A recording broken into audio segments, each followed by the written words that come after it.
po ngayong umagang ito. And Lord, let us make ourselves be purified by you, Panginoon.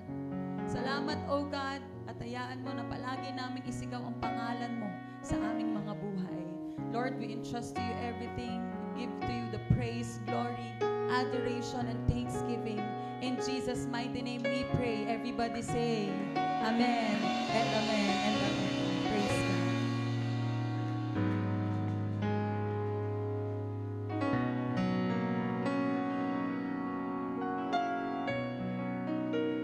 Praise God.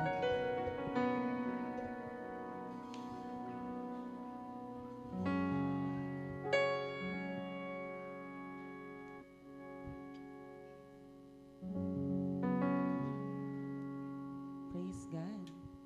God is good. All the time. Praise God. Pwede niyo po bang batiin ang inyong mga nasa kaliwat kanan? Sabihin mo, partner, bless ako at nandito ka ngayon. Praise God. Thank you, Lord. Let us declare our calling verse, the Luke chapter 4, verse 18 to 19. The Spirit of the Lord is upon me because He had anointed me to preach the gospel to the poor. He had sent me to heal the brokenhearted, to preach deliverance to the captives and recovering of sight to the blind, to set at liberty them that are bruised, and to preach the acceptable year of the Lord, which is no other than Jesus, the Anointed One. Praise God. Thank you, Lord. Ang haba po ng November. Amen. Praise God. And this is our favorite season dahil dito po, season ng bigayan. Amen. Season na tayo po ay napakayaman. Amen. Hello? Andyan po ba kayo? Amen. So we are already on the last Sunday of November at next week po, December na. Sino pong excited? Amen. Ang saya po ng December. Ito po ang paborito nating lahat na month for 2025, for the year.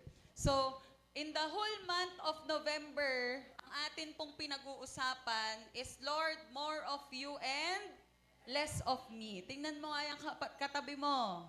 Talagang nakikita na ba si Lord sa buhay niya? Amen. May pagbabago na ba sa katabi mo? Okay, praise God. So let's go to our topic. Ngayon pong umagang ito, ang title po ng aking preaching is The Word Come. Sabihin nga po natin, come. Amen. Sabihin mo sa katabi mo, come. Praise God. So lahat po tayo, alam po natin na mahal po tayo ng Panginoon. Amen. Sabihin mo sa katabi mo, mahal ka ng Lord. Amen. Mahal po tayo ng Panginoon. Amen. Naniniwala po kayo doon? Amen. Lahat po tayo mahal ng Diyos. Pero, there's a fact, mahal tayong lahat ng Panginoon, pero hindi lahat tayo ay pinagkakatiwalaan niya. Naniniwala po ba kayo doon? Hello. Mamaya po malalaman natin. Why? Or probably, lahat po tayo, may iba pong mga sitwasyon o bagay, or ang pinagkakaiba-iba po natin ay yung pinagkakatiwala sa atin ng Panginoon. For example po, ang bawat isa, hindi po tayo lahat talented pagdating po sa pagkanta. Iba ang pinagkatiwala. Tama po ba? Amen? Iba ang pinagkatiwala sa'yo. Ikaw ay pangtugtog. Amen? Ikaw ay pang-encourager lang. Ayan, si Chairman Jai, ganyan yan eh, pang-encourager. Okay? May mga tao naman na pangtugtog lang. Okay? Magkakaiba po ang mga bagay na pinagkakatiwala sa atin ng Panginoon. Tama po ba? Pero sa atin pong mga buhay, in our lives as a person, as a human being, iba po ang pakiramdam kapag ikaw ay napagkatiwalaan. Amen? At kapag nasira po ang isang tiwala, ito po'y napakahirap ng ibalik. Amen? Tama po.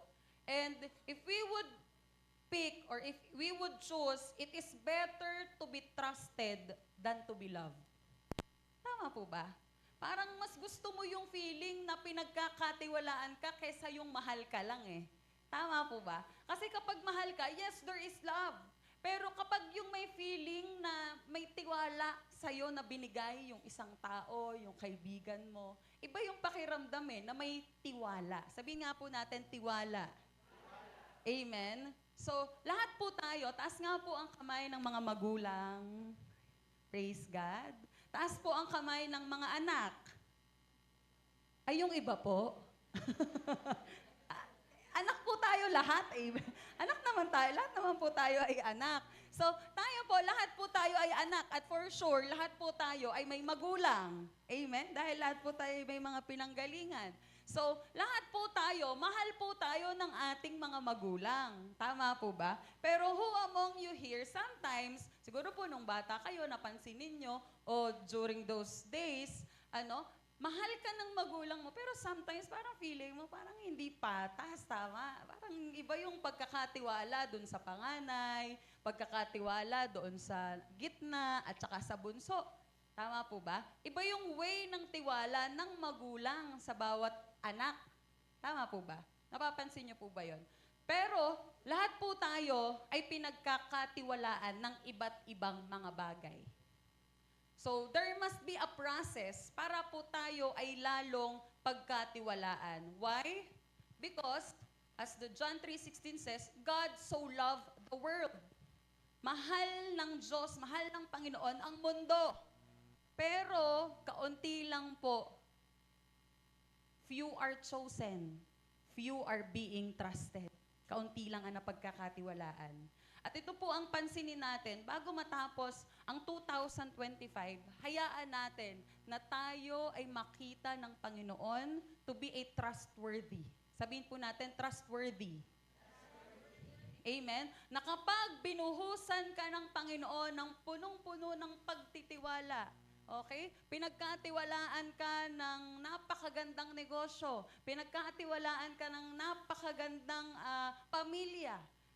Pag napagkatiwalaan ka, hayaan natin na bago matapos ang 2025, ay yung pinagkatiwala sa atin ay laging papunta sa tagumpay. Amen? Sino pong may gusto nun? Amen? Para mapagkatiwalaan po tayo, in our lives, meron pong isang salita na kailangan may apply sa ating mga buhay. At ito po ay ang salitang newness. Sabihin nga po natin, newness. Meron po niyan yung new. Okay? Or pagbabago. There is a change. There is new things happening in your life.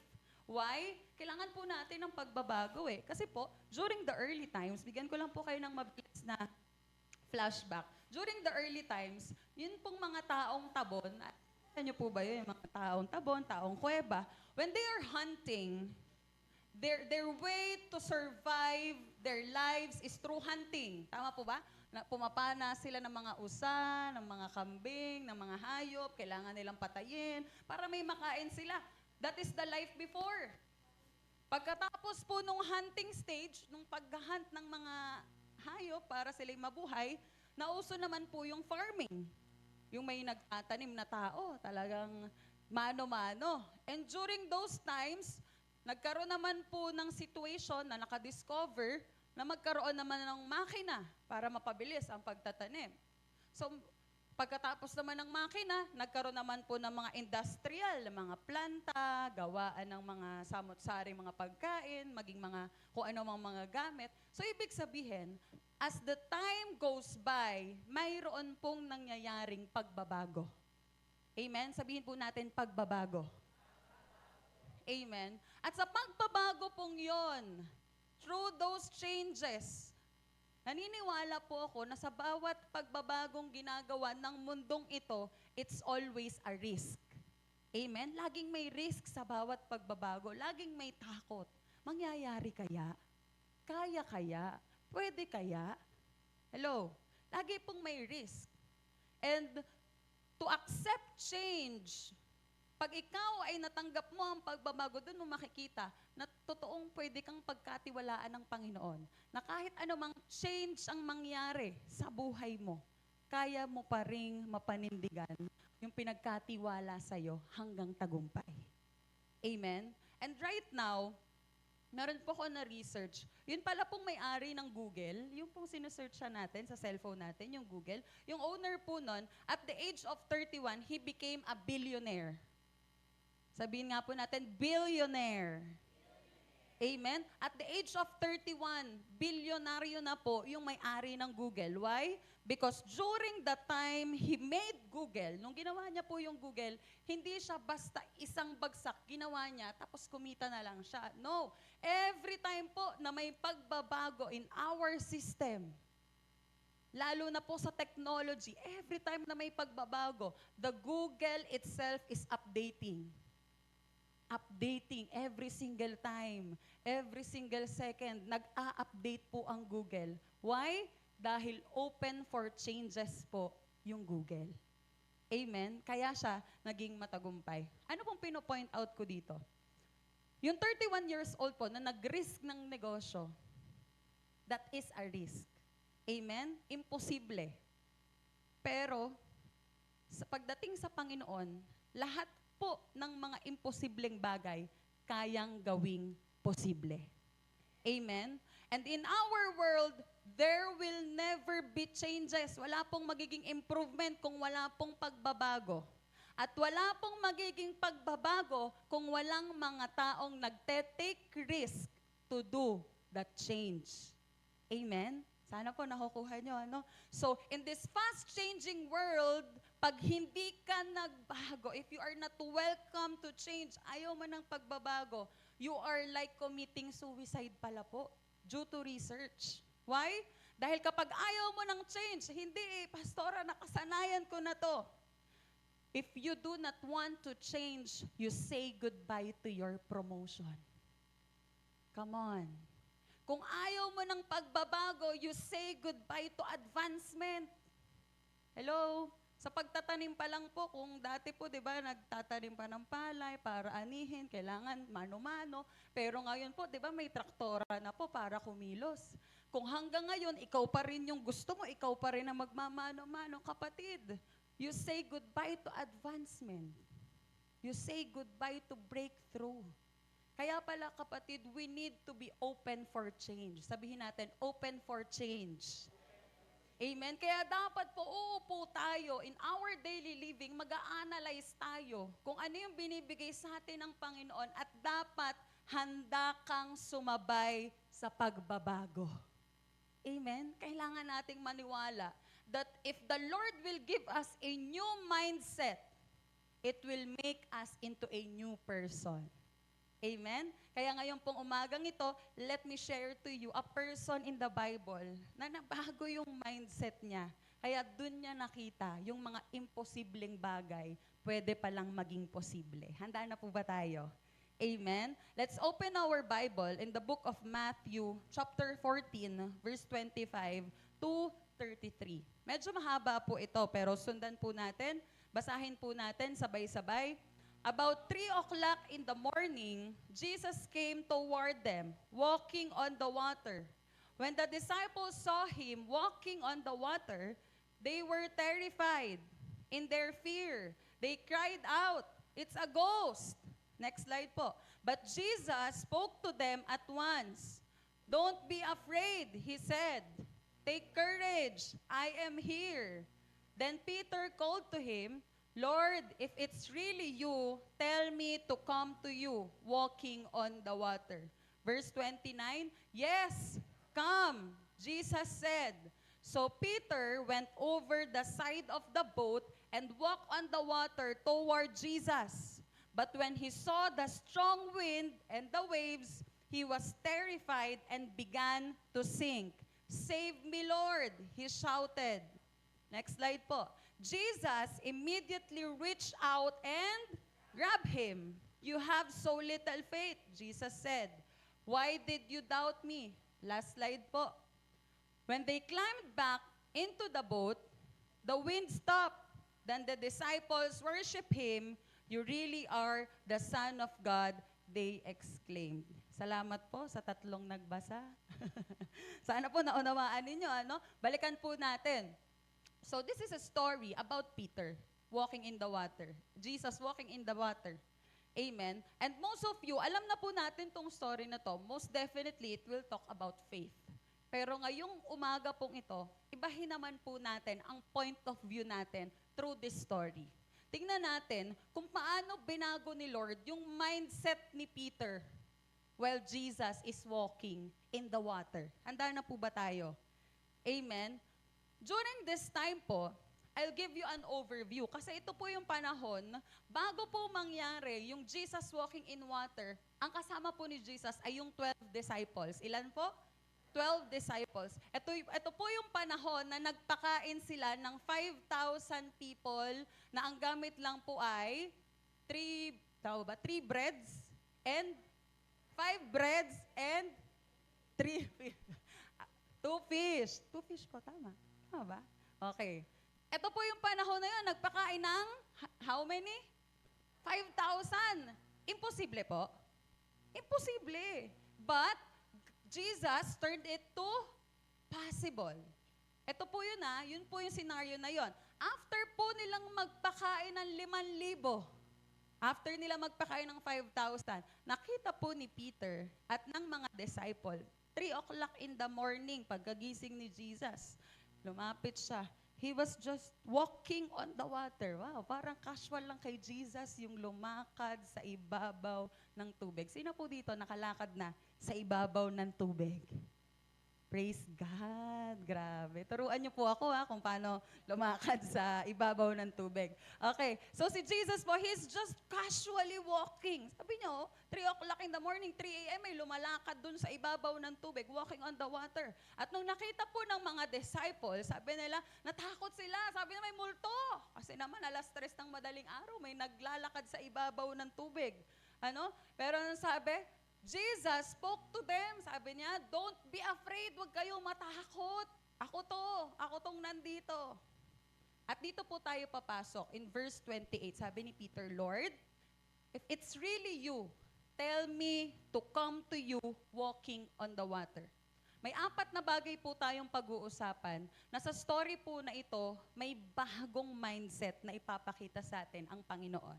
Number 1 is the request of Peter. Ito po yung number 1 na nakita kong bago. Because the request of Peter, sabi niya po sa verse 28, sabi niya kay Lord, Lord, if it's really you, kung ikaw talaga yan, tell me to come to you walking in the water. Sabihin mo na lumakad din ako sa tubig. Grabe po si Peter, no? Yung scenario po, ano nga po ulit, alala nyo pa? Ilan yung kasama ni Jesus na disciple? 12. Pero beyond those 12, ilan po ang nagtanong? Isa lang. Tama. Si Peter lang yung nag-request na, Lord, sige nga, kung ikaw yung lumalakad sa tubig, isama mo ko sa tubig na nilalakaran mo. Amen? Ano po ibig sabihin nito? The mindset of Peter, ibis na matakot siya, yes, may fear sa una. Pero nung nalaman niya na si Jesus na yung lumalakad sa water, parang gusto niya na mangyari din sa kanya na lumakad din siya sa tubig. Ano po ibig sabihin nun? Jesus can walk in the impossible. Kayang lumakad ng Panginoon sa imposibleng bagay. At kapag nakita mo na ginawa na ng Panginoon, matatakot ka ba? O gugustuhin mo ding lumakad sa imposible? Come on. The encouragement today, kapatid, kapag nalakaran na ng Panginoon ang imposible, kaya mo ring lakaran ang imposible sa buhay mo. Amen? You can walk in water. Ito yung heart po ni Peter Pagkatapos niyang magulat, kasi akala nila multo, sabi niya, Lord, isama mo ako dyan sa imposibleng yan. Lord, isama mo ako dyan, I will walk in water. Sabi niya, Lord, sana makalapit ako sa iyo, makalakad din ako sa tubig. Palakarin mo rin ako, Lord, sa tubig para makalapit ako sa iyo. Grabe po yung heart ni Peter. Why? Pwede po bang i-flash natin yung next verse? Yung verse 28.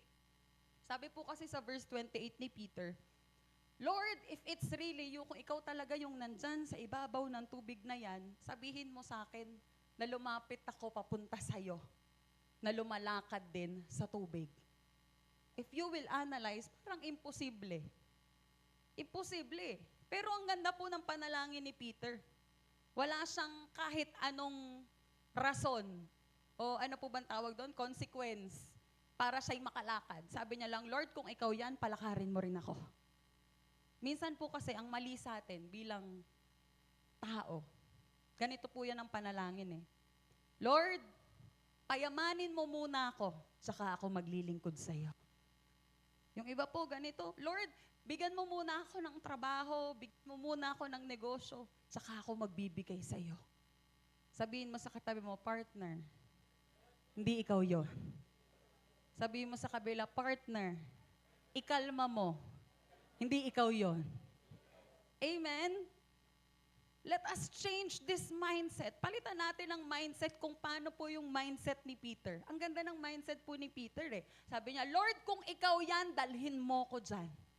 Amen? Kaya sa buhay natin, if you are taking risk, if you are walking in water, if you are walking in the impossible, sabihin mo, Lord, kung ikaw yan, dalhin mo ko dyan.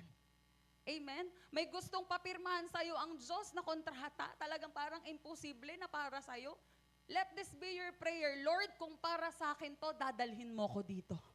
Amen? Meron kang mga utang na hindi mo mabayaran 10 years ago. Pero biglang nagpadala si Lord. Hindi mo alam, kapatid, tumama ka daw sa loto, paano ko tatama? Hindi ako nataya dyan. Hello? God can do the impossible in your life. Amen? While you are walking in the impossible, imposible na sitwasyon, may kayang gawin ang Diyos sa buhay mo. Let this be our prayer in 2025. Lord, let me come to you in the water. Ito sana ang maging panalangin natin na, Lord, let me come to you in the water. Ano po ibig sabihin nun? Next slide po. Lord, let me come to you on the water. Na Lord, hayaan mo na sumama ako sa'yo sa imposibleng bagay. Ang panalangin mo dapat ganito na, Lord, sasama ako sa'yo, lalapit ako sa'yo sa imposibleng bagay. Mababago na yung mindset mo. Dati ang prayer mo, Lord, sasama ako sa'yo pag binigay mo to. Lord, magtatanim ako kapag binigyan mo ko. Pero before 2025 will end, I pray na ang maging panalangin natin, Lord, maibigay ka man o wala, no other consequences. Lord, let me come to you on the water. Amen? Palakpakan natin si Lord. Come on. Ang mga tao po, if they see in their naked eye na imposible, madalas po, they're thinking, hindi mangyayari yan. Yan pwede mangyari. Marami pong mga imposibleng bagay ang pwedeng mangyari sa buhay natin. Pero alam niyo po ba, ang daming tao sa mundo ang nag-take risk para lang gumanda ang mundong ito. Why? Si Thomas Edison. The way he built, siya po gumawa ng light bulb. Tama po ba? Ang simple. Kita niyo po yan, yung mga light bulb. Siya po gumawa niyan. Pero nung ginawa niya yan, para mapatunayan niya sa tao na gumagana ang invention niya na ilaw, alam niyo po ba ang ginawa niya? Nagrenta siya ng isang buong building na wala pong ilaw. At sa gabi po, ang ginawa niya, pinagana niya ang lahat ng ilaw para maraming tao ang maniwala na gumagana ang invention niya. Thomas Edison, take risk for a change. He walked in water. Sino ba namang mag-aakala na pwede palang magkaroon ng ilaw? During those time na inimbento niya yon. Si Thomas Edison po, lumakad sa tubig, lumakad sa imposible. Marami pong mga tao, akala nila kapag hindi ka lumakad sa tubig, ligtas ka na dahil nasa loob ka ng bangka. Pero minsan po, ang gusto ng Panginoon, we walk in water para makita pa natin kung paano kikilos si Lord sa buhay mo. Amen? Yun ang gusto ng Panginoon eh. You take risk. Why? Because if you are avoiding risk, you are avoiding your future. Parang kakaiba po yun. Ayokong magkamali, ayokong mag-fail. Pero kapatid, this is the encouragement. Let us change that mindset. Na kapatid, hayaan natin na ngayong bago matapos ang 2025, you are willing to take the risk to walk in water dahil alam mo na ang nandoon ay ang Panginoong Jesus. Amen? That Jesus is there. Nakatayo si Jesus eh. He is waiting for you to take the risk, to get out of that boat and to walk in water. Amen? Ang gusto ng Panginoon, let's take that risk. Dahil ang ganda po ng mundo, ang ganda na nakaprepare sa atin ng Panginoon kapag ang mga tao ay kayang lumakad sa tubig. Sabihin mo sa katabi mo, partner, lalakad tayo sa tubig. Amen. Let this be our heart. Ito dapat yung maging mindset natin. I want to be a beyonder, not a behinder. Ano ibig sabihin? Na sa buhay natin, our goal is to go beyond ng pwede pang mangyari. Hindi yung, dito na lang ako, sa likod. Nandyan ba, bro? Be a beyonder, not a behinder. Ibig sabihin, gusto mo lagi pasulong. Gusto mo lagi pauna, pa-move forward. Hindi yung ikaw, dito na lang ako. Dito na lang ako sa likod. No. Ang gusto ng Panginoon, our mindset is a beyonder. Like Peter, sabi niya, Lord, kung ikaw yan, sama mo ko dyan. Kung ikaw yan, Panginoon, let me walk in water. Hayaan mo na lumakad din ako pasulong, pauna. Amen? So this should be our heart. Feed your mind. That change is constant. Ilagay natin sa utak natin na dapat ang pagbabago ay nasa sa ating mga puso. Amen? So our intake for our number 1, ito pong intake, ang lesson sa number 1, get out of your comfort zone but not on your gift zone. Hello? Ulitin ko po, next slide. Get out of your comfort zone but not on your gift zone. Ano ibig sabihin yan? Kapatid, minsan komportable ka na eh. Tinuro sa atin ni Lord last week, yung pagiging komportable, talagang kailangan pala, nag-get out ka ng comfortable ka lang. Hello? We need to get out of that comfort zone para makita natin kung paano ka pakikilusan ni Lord. Kung paano paaayusin ni Lord ang buhay mo. Why? Alam niyo po si Lord, He can do everything. Can I hear an amen? Kayang gawin ni Lord lahat. Kapatid, kaya kang gawing mayaman agad ng Panginoon. Kaya agad gawin ni Lord na successful ang buhay mo. Pero bakit hindi agad ginagawa ni Lord ng instant? Why? Because God still wants to move in your life. Amen? Why? Kapag perpekto na ang buhay mo, kapag okay na ang buhay mo, kapag komportable na ang buhay mo, there's already no room for Jesus to move in your life. Amen? Kaya ngayon gusto ni Lord, makaranas ka man ng problema, you take risk, hindi ka matatakot. Bakit? Dahil alam mo, nakasama mo ang Panginoon. Amen? Kasama mo si Lord. Sige po, palakpakan natin si Lord. Come on.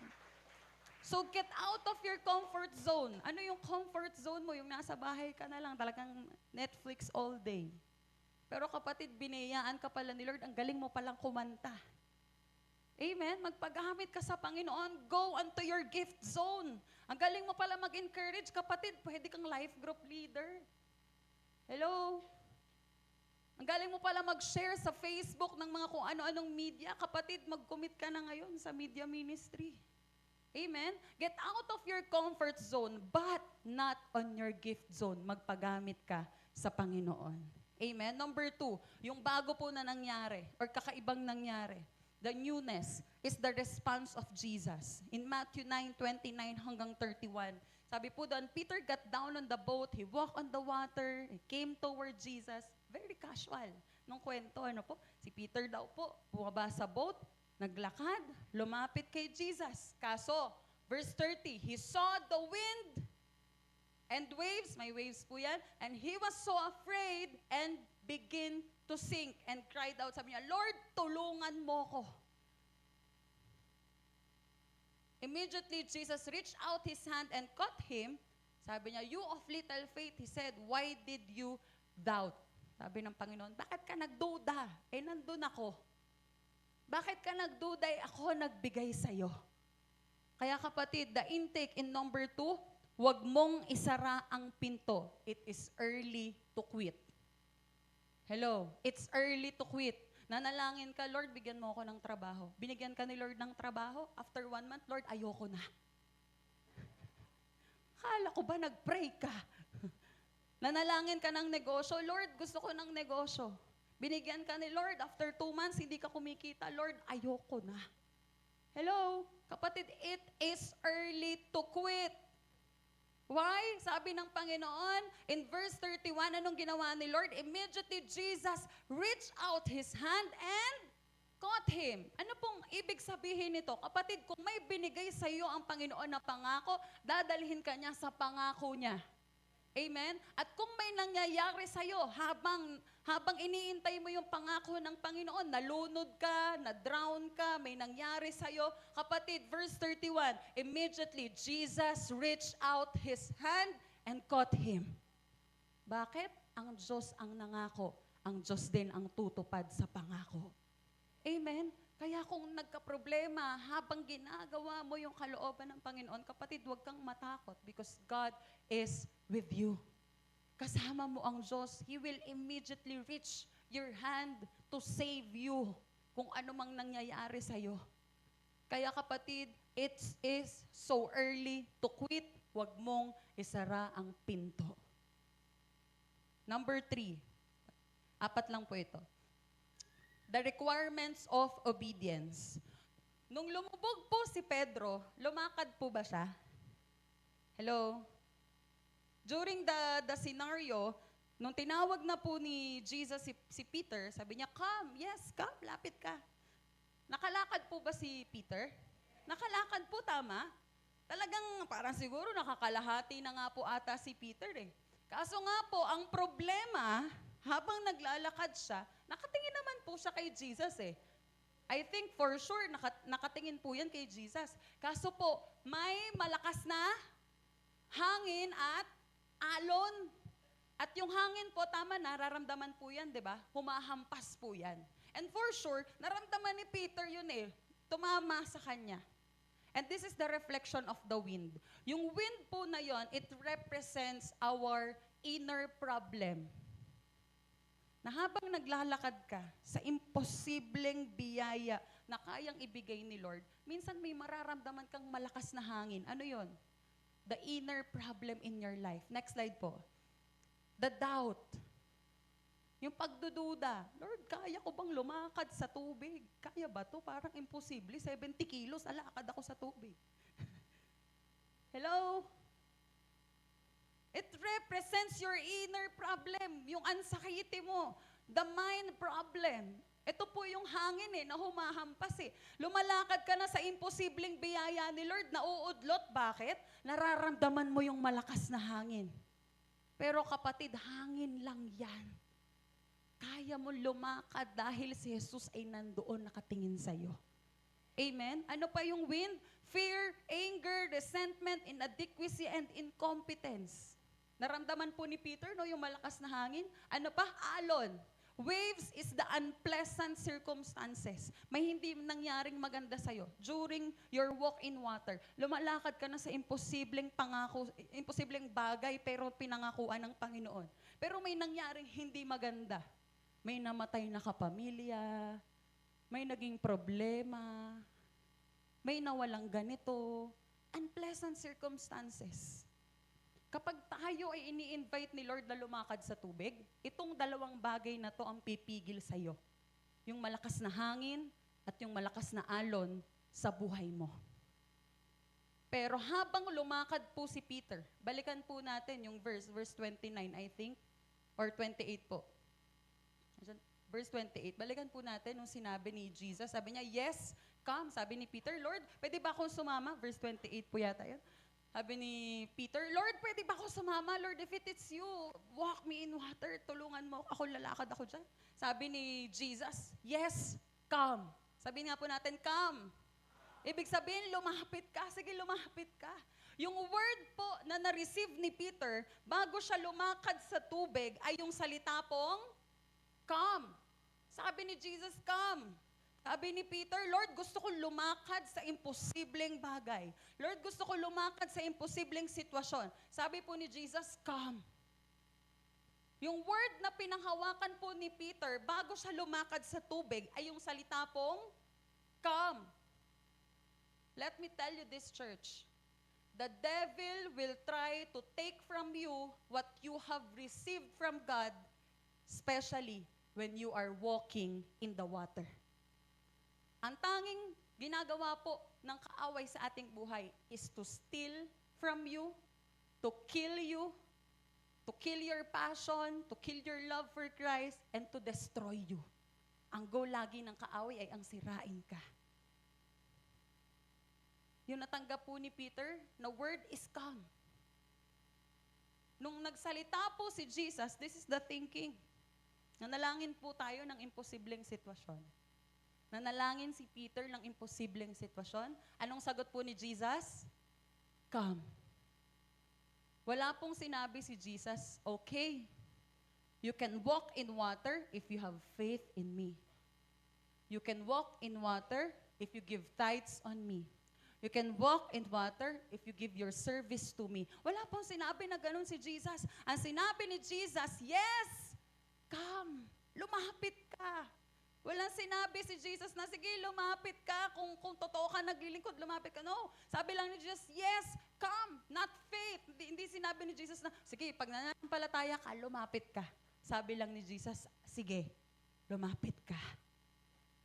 Ano ba ibig sabihin nun? Ang tanging target ng demonyo sa buhay natin ay kunin yung salitang come. Ang paglapit sa Panginoon. Minsan, in our life, in the impossible situation, nalilimutan po natin ang salitang come. Dahil minsan natatakot po tayo. Hindi naman ako karapat-dapat. But no, sabi ni Jesus, anak, if you want to walk in water, come. Lumapit ka. Amen? Because walking in the water is supernatural. If you would remember, kanina po, tinanong ko kayo kung lahat tayo mahal ni Jesus. We all know, mahal tayo ng Panginoon. Pero, konti lang po ang pinagkakatiwalaan niya. And for you to experience, to walk in water, is a trust given to all of us para ma-receive natin yung word ng Panginoon na come. Because it is a supernatural. Why? Yung maglakad ka sa tubig, it's supernatural. Imposible. It's a miracle. Pero kapag pinagkatiwala sa iyo ng Panginoon ang salitang imposible, kapatid, you will come to the Lord and you will enjoy the impossible things turning into possible. Amen? Palakpakan natin si Lord. Come on. Sabi ni Peter, Lord, save me. Nung nalunod po siya, sabi niya, Lord, save me. Funny story. Si Peter po, ang trabaho niya po, he is a fisherman. Pero, sabi niya, Lord, save me. Nalunod po siya sa dagat, tama? Nalunod siya. Pero fisherman, marunong po yan maglangoy for sure. Pero sinabi niya, Lord, save me. Bakit? Kasi tumatak sa isipan niya, sabi lang ni Lord, come. Sabi ni Lord, come. Come. May word sa heart niya na bago siya humakbang sa tubig, may salita pong come na nanaig sa puso niya. Like the Lord always told us, every day of our lives, kapatid, kailangan may baon ka palaging salita ng Diyos. Na kapag may instance na lumubog ka, may masasabi ka na salita ng Diyos sa buhay mo. Amen? Na Lord, wala na akong pera, ito na lang, wala na, bankrupt na ako. Ano po sabi? And my God shall supply all your needs according to your riches and glory. Amen? Kung may salita ka ng Panginoon na pangahawakan mo, kapatid, malunod ka man sa gitna ng tubig, kaya ka ulit iangat ng Panginoon dahil pinanghawakan mo ang salita niya. Amen? Palakpakan natin si Lord. Come on. Hold on to the word of God. Pag sinabi ng Panginoon na come, kapatid, panghawakan mo yung pangako niya.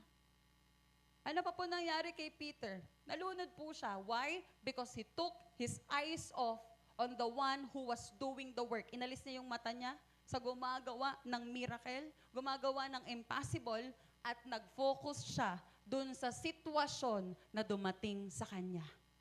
Amen? Church, as we move with our lives, do not focus on the situation. Focus on the maker. Focus on the fixer of the situation. Amen? Why? If you were Peter, kakagawa lang ni Lord ng miracle sa 5,000, tapos ikaw na yung sunod na lalakad, ikaw na yung sunod na makaka-experience, will you doubt the Lord? I think no. So what is our intake in number 3? Take off your eyes off the situation, eyes to Jesus. Amen? Mata sa Panginoon. What's happening in you right now? Ano ngayon ang pinagdaraanan mo? Kapatid, eyes to Jesus. Mata sa Panginoon. Amen? Last po, number 4. The reward of Jesus. In verse 33, matapos pong iligtas ng Panginoon si Peter, those who were in the boat worship Him, saying, truly, you are the Son of God. Kapatid, may reward sa ibabaw ng tubig.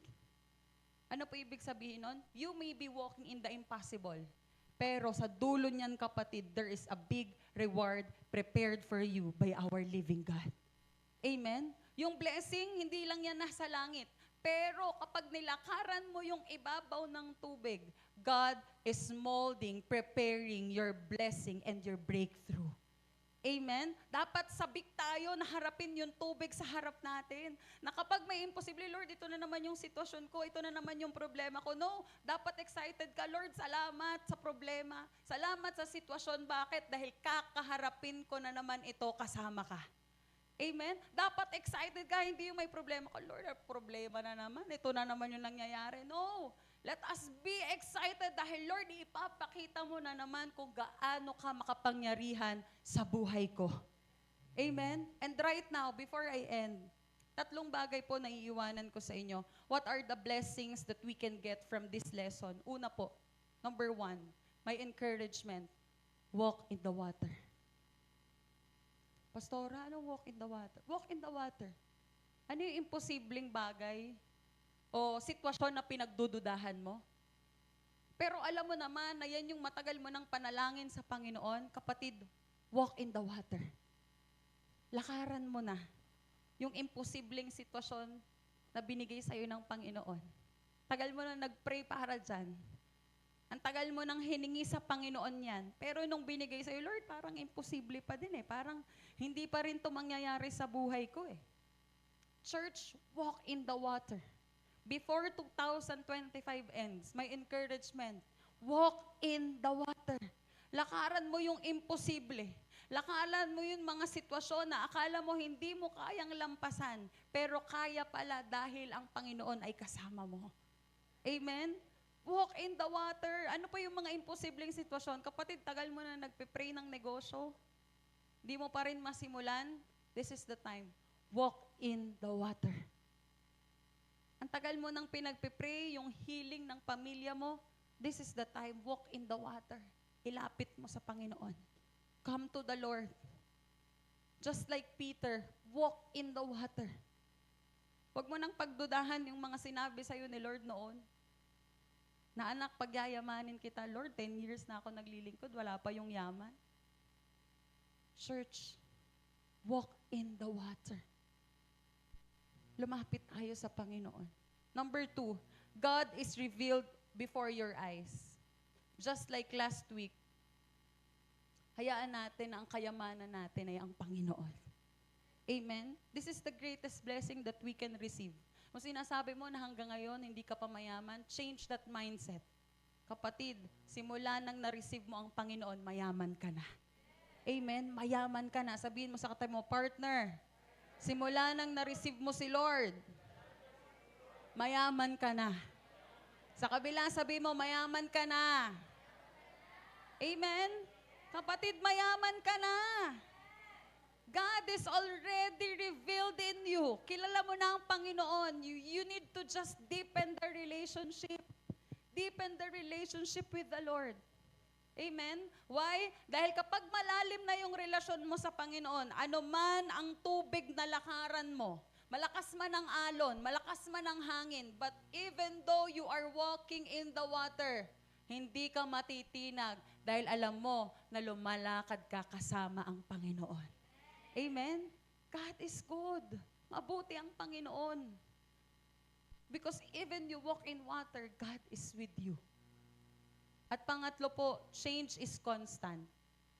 Ang pagbabago po sa buhay natin, it's constant. Totoo pong laging may nababago. Totoong laging may change. Minsan maganda, minsan hindi maganda. Pero alam niyo po, in our world, change is constant. Laging may pagbabago. Laging may change. It's absolute. Wala pong makakapagbago sa salitang change because it always happen. From beginning to end, lagi pong may change. Pero alam niyo po, ang biyaya dito, kahit may pagbabago sa buhay natin, the God that we are serving is always the same, yesterday, today, and forever. Amen? That's why today, church, as we walk in water, alam ko may panalangin ka sa Lord na parang imposible, pero talagang you're eager, Lord, gusto ko talaga eh. It will happen. Gusto ko, Lord, talaga mangyari yun eh. Hindi ko alam kung paano, pero ikaw, Lord, ang gagawa. This is the time you walk in water. Take that risk. Take that risk. Kung alam mo na umuo na sa'yo si Lord, take that risk. Why? Dahil ang Diyos ang nangako, ang Diyos din ang tutupad ng pangako. Amen? Sinabihan ka ng Panginoon, anak, magkakasasakyan ka. Kapatid, hawakan mo, magkakasasakyan ka. Why? Nangako si Lord eh. Amen? Sinabi ng Lord, anak, magkakanegosyo ka. Lord, paano ako magkakanegosyo? 1,000 lang yung pera ko. No. Nangako si Lord sa'yo. Papanindigan niya ang pangako na sa'yo. Amen? Lagi mong pinangahawakan yung verse na Jeremiah 29:11. Alam niyo po, laki ng impact nun. If that is your life verse, ano po sabi? For I know the plans I have for you. Plans to prosper you and not to harm you, Lord. Alam mo, kung yun yung pinangahawakan mo in your life verse, maganda o hindi maganda yung nangyayari sa buhay mo. Pero yun yung, it keeps you going. It keeps you walking in the water. Lord, may plano ka. You know the plans. Your plan is to prosper me and not to harm me. Kaya kung hindi maganda yung nangyayari, kapatid, may ginagawa pa si Lord. Amen? And right now, tatayo po tayong lahat. Sa pagtayo po natin, let this song be our prayer to the Lord. Na Lord, sa paglakad ko sa tubig, hayaan mo na i-enlarge mo pa yung kakayanan ko para maniwala. I-enlarge mo pa, Panginoon, yung pananampalataya, yung faith, yung trust na kaya kong ibigay sa iyo, Panginoon. I-deep mo pa yung relationship. Dahil kapatid, kapag malalim na yung relasyon mo sa Panginoon, if you have a deep relationship, wala ka nang katatakutan. Alam mo na lang kung saan ka magtitiwala. And right now, let this be your prayer na, Lord, as I walk in the water, enlarge my faith, enlarge my trust, enlarge my borders. Huwag mong bigyan ng hangganan ang pagkilos ni Lord sa buhay mo. No. Don't put borders in the work of God in your life. Na, Lord, hanggang dito lang hanggang dito lang yung kaya natin. No. God can do more in your life. May kaya pang gawin si Lord at may kayang gawin si Lord sa buhay mo. And as we sing this song, let your heart pour out to the Lord. Lord, palakihin mo pa yung puso ko. Yung courage sa puso ko to walk in that water you have presented me. At magkaroon ako ng pananampalataya na dahil ikaw ang nagbigay, ikaw din ang gagawa, ikaw ang mag-e-execute, at ikaw ang kikilos sa pangakong ito. Come on, right now, I want you to worship the Lord. And as you worship the Lord, Lord, as I walk in the water, enlarge my territory, enlarge my trust, enlarge my faith, at patuloy na magtiwala kahit na lumalakad sa imposibleng sitwasyon. Come on, let us worship the Lord. Wherever you would call me, take me deeper than my feet could ever. Come on, di mo alam kung saan ka madadala ng pananampalatayang yan. Come on, yung paglakad mo sa tubig, God can do the best in you. Me where my trust is without borders. Let me walk upon the waters wherever you would call me. Take me deeper. Come on, seek the Lord. Hingin mo sa Panginoon na, Lord, give me the courage to walk in the water, to take risks,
Sa pagtaas mo ng kamay mo, sabihin mo sa Panginoon, Lord, I will walk in the water.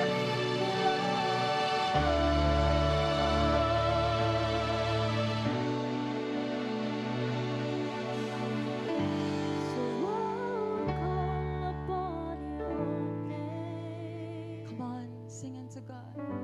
And keep my eyes above the waves. When oceans rise, my soul will rest in your embrace. For I am yours, and you are mine. Minsan pa, sing to God. Keep your eyes above the waves. So I will call upon the name of your Jesus. name and keep my eyes above the waves. When oceans rise, my soul will rest in your embrace. For I am yours, and you are mine. Again, let this be your prayer to the Lord. Call upon the name of Jesus.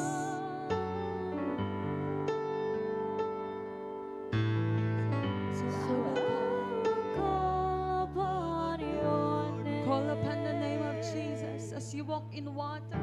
and keep my eyes above the waves. When oceans rise, my soul will rest in your embrace. For I am yours, and you are mine. Panginoon, ngayong oras na ito, each and every one of us, we have our own waters to walk.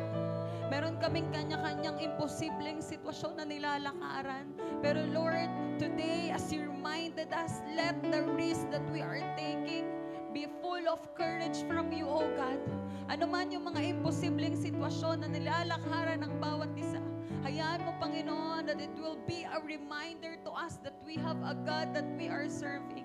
That we will keep our eyes above the waves. Hindi kami magpapatinag sa kung anumang alon, anumang malakas na hangin ang gumambala sa amin, sa aming paglalakad sa imposibleng sitwasyon, Panginoon. And right now, I pray that each and everyone will receive the courage to take risks and to walk in the waters. Lakaran ng mga imposibleng bagay dahil ang Panginoon ay palaging naming kasama. Lord, as we come